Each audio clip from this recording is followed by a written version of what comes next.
스티븐 코비의 성공하는 사람들의 7가지 습관이라는 책을 보면요, 성공하는 사람들이 가지는 습관 중에 하나가 끝을 생각하며 시작한다라는 거예요.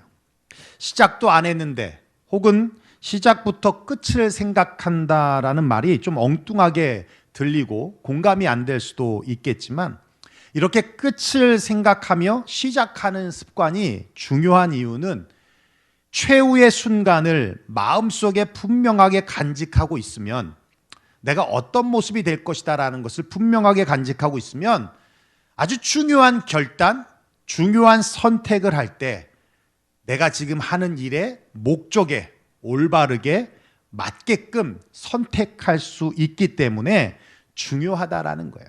그러면서 그 책에서 이런 2가지 질문을 던져요.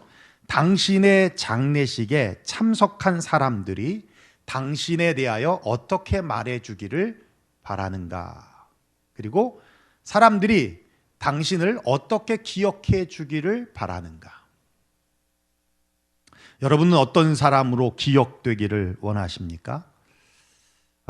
그런 의미에서 자신의 묘비명을 미리 써보는 것은 끝을 생각하는 아주 좋은 방법이라고 생각이 됩니다.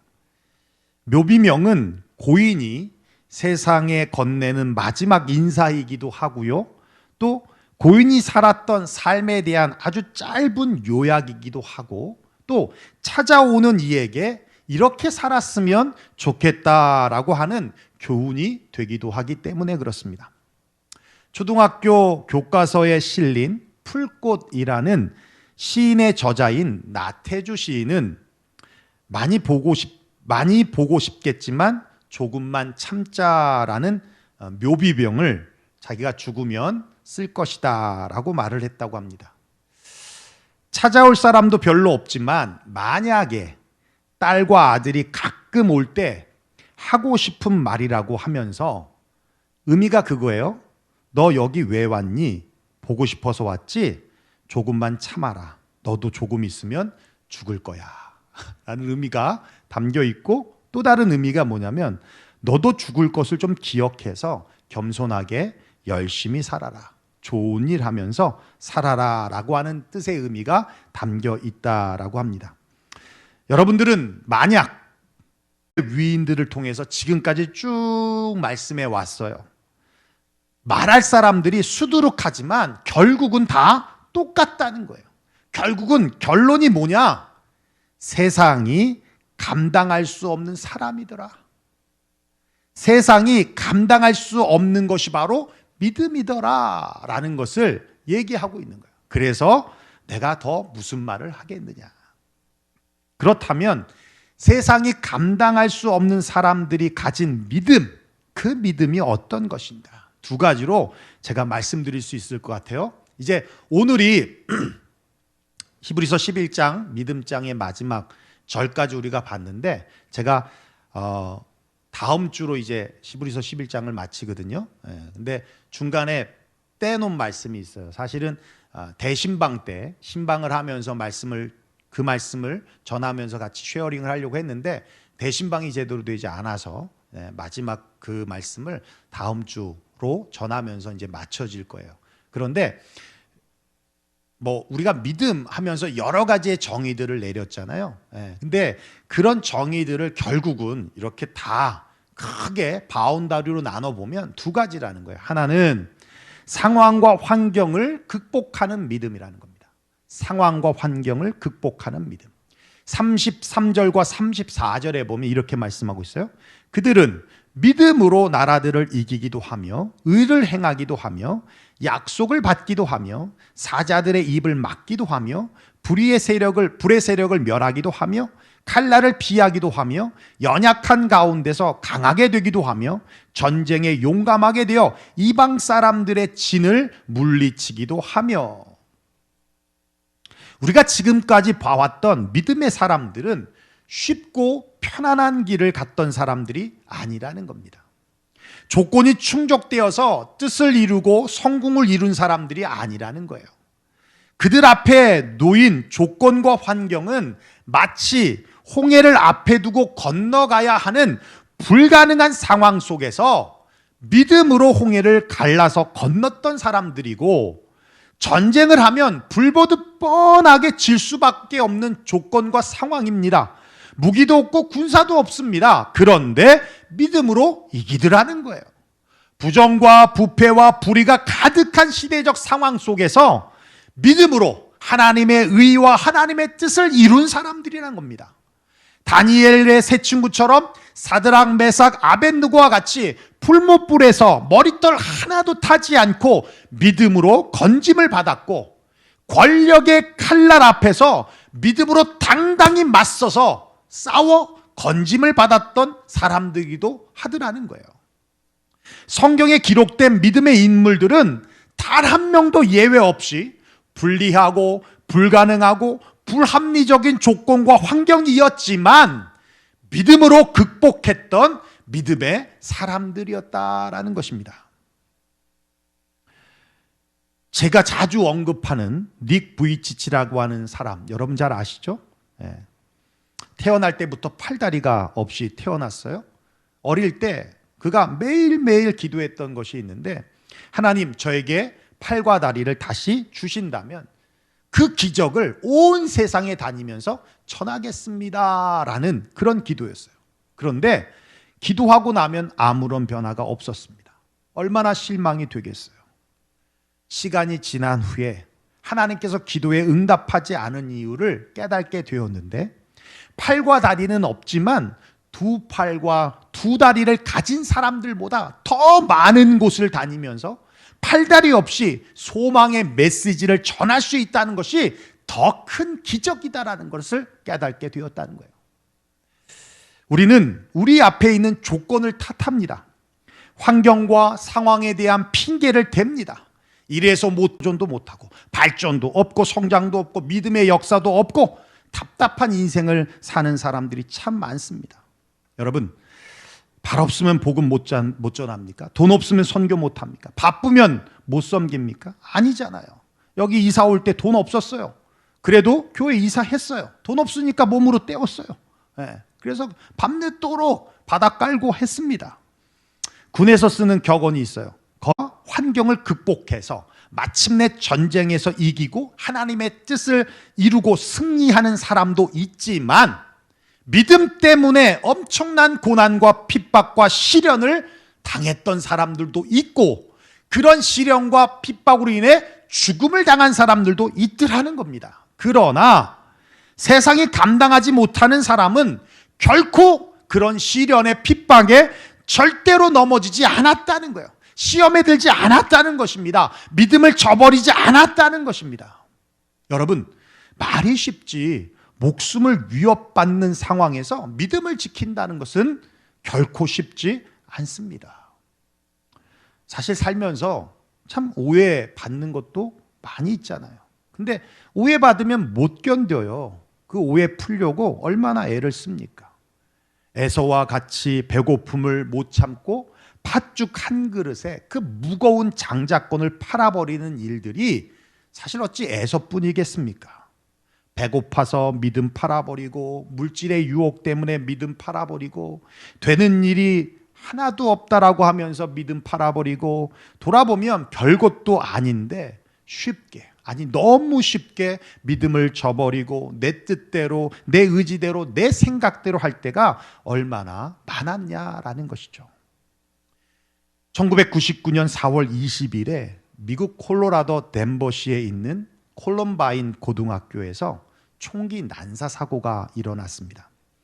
마피아들과 같이 트렌치 코트를 입고 나타난 두 남학생이 가져온 총으로 900발을 난사해서 12명의 학생과 교사 1명이 희생되어지는 아주 큰 참사가 일어났던 거예요. 현장에서 살아남은 학생들의 증언에 따르면 범인이 도서관에 있던 캐시 버넬이라고 하는 여학생에게 다가가서 머리에 총을 대고 물었습니다. 너 하나님을 믿느냐? 그래서 캐시는 그렇다, 나는 하나님을 믿는다라고 대답을 했대요. 그러자 범인들이 하나님은 없어! 라고 소리를 지르더랍니다. 그러자 캐시가 오히려 더 당당하게 하나님은 지금도 살아계시고 너희도 그 하나님을 믿어야 돼 라고 담대히 복음을 그 짧은 시간에 전했는데, 그 말을 듣고 분노한 총격범들이 그래? 그러면 내가 믿는 하나님 곁으로 가! 그러면서 총을 쏴서 결국은 그 자리에서 숨지게 되었다고 합니다. 놀라운 것은 살아남은 증언자들에 의해서 이 이야기가 전 세계에 알려지면서 미국에서는 캐시 버넬의 신앙을 본받자는 운동이 전국적으로 확산되었고, 특별히 10대들이 부흥이 일어나는데 Yes, I believe in God. 우리 캐시가 말한 그래 나는 하나님을 믿는다라는 이 문구를 새긴 티셔츠를 입고 모여서 뜨겁게 기도하는 기도 모임들이 전국에 확산되어서 당하고 있던 10대 청소년들이 회개하고 주님의 품으로 돌아오는 놀라운 역사가 일어났더라는 겁니다. 더 놀라운 것은 뭔지 아십니까? 캐시의 부모가 방송국에서 인터뷰를 할 때 뭐라고 얘기를 하냐면, 내 딸은 순교를 위해 태어났습니다. 내 딸은 순교를 위해 태어났습니다. 야, 이게 진짜 할 수 있을까요? 부모된 입장에서. 캐시의 믿음은 그냥 생긴 것이 아니라 어찌 보면 그 부모님을 통해서 만들어진 그런 믿음이다라는 생각이 듭니다. 여러분, 이런 믿음이 바로 세상이 감당 못할 믿음입니다. 부침개 부쳐 먹듯이 쉽게 뒤집고 이랬다 저랬다 감정에 따라 말에 따라 휘둘리는 믿음과는 완전히 결이 다른 믿음이라는 것이죠. 묵직함을 넘어서 견고하다라고 하는 생각이 들 만큼 정말 이런 견고한 믿음이 부럽기만 합니다. 한국에 지인과 장시간에 걸쳐 통화를 했던 적이 있는데요. 신앙생활 꽤 오래 하신 분입니다. 성실하게 살았고요. 이제 60을 바라보는데 사업을 접어야 하는 그런 상황에 왔다고 해요. 한국은 정말 힘듭니다. 미국은 돈을 찍어내는 나라니까 그렇지만 한국의 자영업자들의 폐업률이요 40%래요. 그러니까 100개가 만들어지면요 40개는 1년 안에 문을 닫는다고 합니다. 가지고 있던 집도 은행에 넘어가는 상황이고요. 전세를 얻는 게 아니라 월세 보증금도 지금 없는 상황이고, 직장을 구하는 것도 힘들지만 구했다고 해도 한 달 열심히 벌어도 생활하기 힘들다라는 것이 더 고통스럽다는 거예요. 물가는 다 올랐는데요. 인건비가 안 올라요. 지금도 부목사 하시는 우리 큰 교회는 아니지만 작은 교회 중간급 때는 부목사 하는 목사님들이 지금도 200만 원 받아서 생활하세요. 참 너무한 것 같아요. 사실 제가 2003년에 미국 왔을 때 그때 220만 원을 받았거든요. 근데 지금도 200만 원 받더라고요. 말도 안 되는 거죠.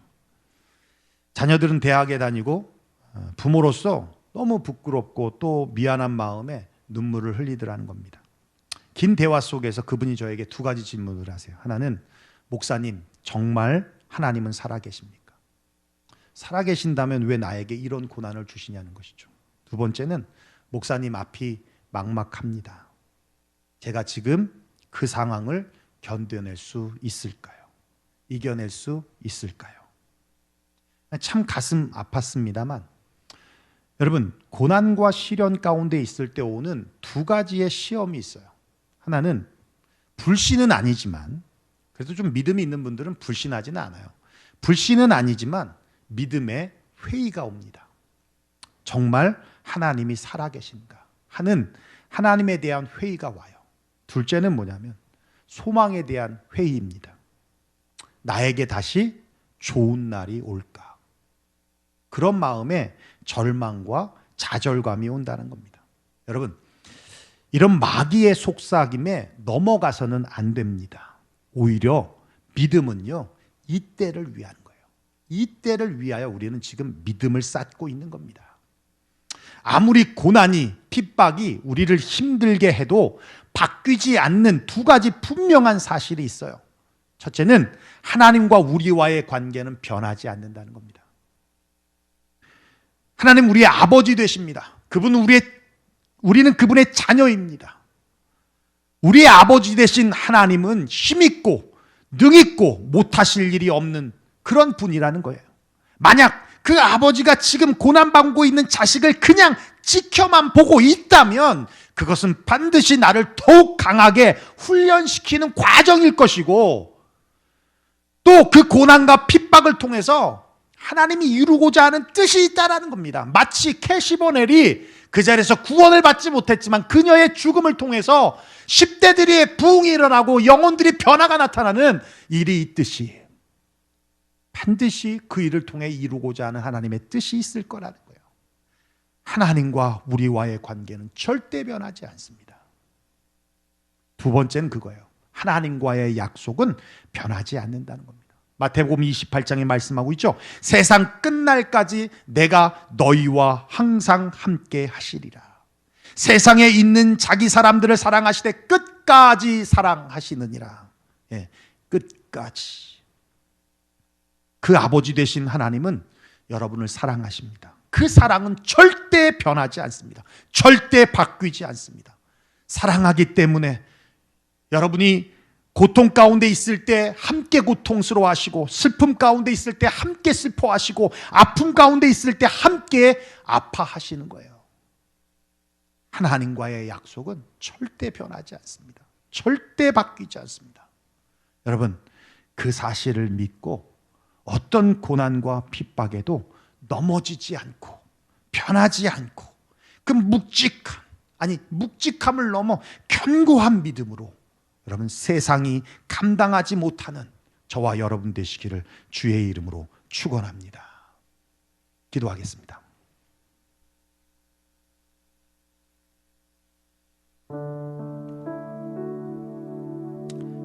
요즘 설교가 좀 길어져서 조금씩 길어져서 마음에 늘 부담감이 있었는데 오늘 아주 설교 시간이 좋습니다.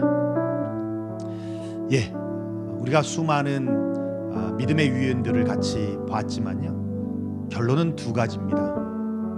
결론은 두 가지. 그들은 어떤 상황과 환경 속에 짓눌려 있지 않았다는 거거든요. 그들은 그 환경과 상황을 다스렸어요. 무엇으로요?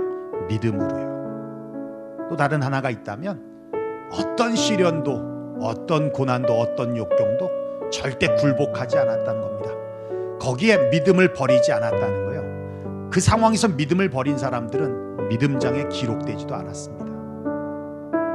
지켰다는 겁니다. 그러면서 히브리서 11장의 사실 결론은 그거예요. 그들은 세상이 감당할 수 없는 사람이었더라. 세상이 감당 못하는 것이 바로 믿음이더라. 환경이, 때로는 조건이 우리에게 불리하고 불합리하다 할지라도 거기에 굴복하지 않고 그 상황을 이겨낼 수 있는 믿음을 우리는 보이게 될 것입니다. 그리고 인생이 어찌 꽃길만 열려 있겠습니까? 때로는 건강 때문에 힘들어하는 과정을 겪기도 하고요, 재정 때문에 남 못할 눈물을 흘리기도 하고요, 자녀 문제 때문에 고통스러워 밤마다 눈물 뿌려 기도하는 일들도 왜 없겠습니까? 그렇지만 그런 과정들을 다 이겨내야, 반드시 이겨내야 하나님이 인정해주는 믿음, 세상이 감당 못하는 믿음을 소유한 사람들이 될 수 있다는 것이죠. 우리 말씀 들은 대로 함께 기도했으면 좋겠습니다. 하나님, 참 믿음이 부족하고 연약하지만 2021년 우리에게 주신 그 표의 말씀을 따라 어떤 상황에도 믿음 위에 굳게 서겠습니다. 상황과 환경 핑계대지 않고 불합리하고 불리한 조건이라 할지라도 하나님, 그거 이겨내겠습니다. 믿음으로 이겨내겠습니다. 자그만 말에 시험 들고, 자그만 말에 상처받고, 자그만 말에 또 자그만 일들에, 조금 어려운 일들에 부침개 부쳐 먹듯이 믿음 저버리고 그렇게 살지 않고 정말 굳건하게 믿음 붙들고 살겠습니다 라고 하는 그 믿음의 결단이 있었으면 좋겠습니다. 그리고 세상이 감당할 수 없는 그런 믿음의 소유자로 하나님 살겠습니다 라고 하는 그 고백이 있길 원합니다. 우리 함께 기도하며 나아가겠습니다. 기도하겠습니다. 고마우신 우리 아버지 하나님, 감사와 영광 하나님 앞에 올려드립니다.